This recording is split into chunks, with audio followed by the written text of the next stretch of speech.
என்னங்க உன் மேல ஒரு ரிப்போர்ட் வந்திருக்கா.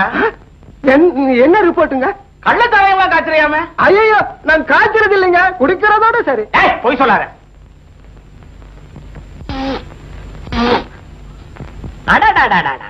வாடகை பிரம்மாண்டா. மோந்து பார்த்தாலே போத வருது.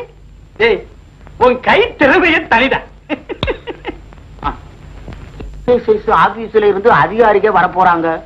மரியாதையும் உன்கிட்ட உள்ள சரக்கு என்கிட்ட தள்ளிடு. என்கிட்ட ஏதுங்க சரக்கு? இல்ல இல்லைங்க.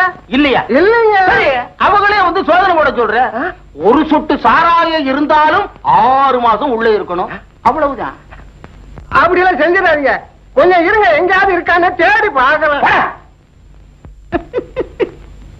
இந்த பயல்களை எல்லாம் இப்படி மிரட்டினாத்தான் மச்சிடானுங்க. அவனுங்களை இப்படியே ரொம்ப நாளைக்கு மிரட்டிட்டு இருக்க முடியாது.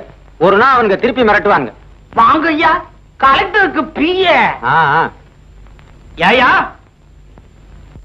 அன்னைக்கு நீயும் உன் மகளுமா சேர்ந்து படம் டூப்பு விட்டீங்கல்ல? உங்களுக்கு வயத்த கலக்கினது உண்டா இல்லையா? எனக்கு மட்டும் என்னையா, எங்க ரெவென்யூ இன்ஸ்பெக்டருக்கு 2 நாளா வயிற்றால போச்சு. அப்புறம்ல விசாரிச்சு உண்மையை கண்டுபிடிச்சா. இப்ப கலெக்டர் இல்லன்னா என்ன?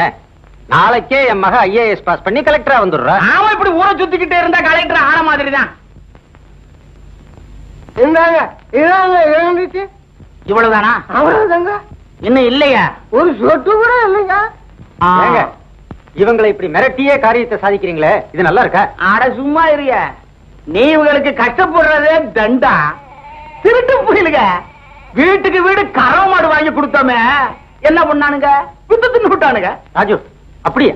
அட நீங்க ஒண்ணு. அவர் சும்மா சொல்றாருங்க. வீட்டுக்கு 800 ரூபாய்க்கு கறவை மாடு வாங்கி கொடுக்கணும் திட்டமுங்க. ஆனா இதுங்க என்ன பண்ணினாங்க? கேரளாவுக்கு போற அடிமாட்ட 150 ரூபாய்க்கு பிடிச்சாங்க. வீட்டுக்கு வீடு கொண்டு வந்து கட்டினாங்க. அந்த மாடுங்க தீனி எடுக்காம 2 நாள்ல செத்துடுச்சுங்க. பாக்கி பணத்தை இந்த அதிகாரிகள் பங்கு போட்டுக்கிட்டாங்க. போய் சொல்றானுங்க பாவி பயலுங்க.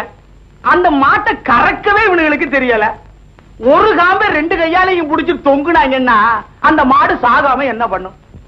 குலமேஸ்திரி என்னங்க? வரட்டுமா? வாங்க. அதிகாரிகளை 4 நாளைக்கு இந்த பக்கம் வரவேணாம்னு சொல்லி போடுறேன். கவலைப்படாத. வரட்டுமா? போயிட்டு வாங்க. உள்ள போய் சரியான ஆளியா. இங்க ஒரு அரசாங்கமே நடக்குது. இவங்க எல்லாம் இப்படி இருக்கிற வரைக்கும் இதுதான் நடக்கும். உங்க நிலத்தை பறிமுதல் செய்தாங்க, பொறுத்துக்கிட்டீங்க. உங்க உழைப்பு சுரண்டி உங்களை எல்லாம் அடிமை கூலிங்களா மாத்தினாங்க, அதையும் பொறுத்துக்கிட்டீங்க. உங்களை எல்லாம் புழுக்களை விட கேவலமா நடத்தினாங்க, அதையும் பொறுத்துக்கிட்டீங்க. உங்க பொறுமைக்கெல்லாம் ஒரு எல்லையே இல்லையா? என்னமா சொல்றீங்க? உங்க பொறுமைக்கு ஒரு முடிவு கட்டணும்னு சொல்றேன்.